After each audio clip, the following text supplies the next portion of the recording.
Hi friends, అందరు బాగున్నారా? చూస్తున్నారండి, ఈ చెట్టు చూడండి ఒకసారి.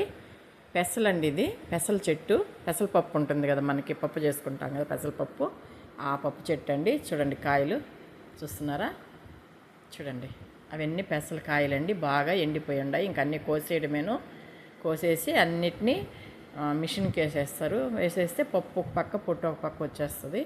చూస్తున్నారు కదా, ఇవన్నీ పెసల కాయలండి. అవి కూడా మనం తినొచ్చు.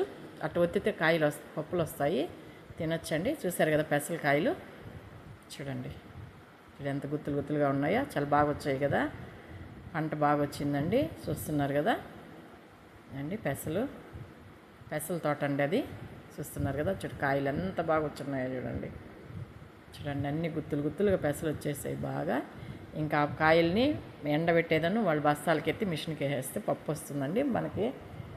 అంగళ్ళకి వేస్తారు. చూస్తున్నారు కదా, చూడండి పెసల తోట. పెసలు ఇవి మినువుల తోట వేరండి. ఈ వీడియో నచ్చినట్టే లైక్ చేయండి, షేర్ చేయండి, సబ్స్క్రైబ్ చేయండి.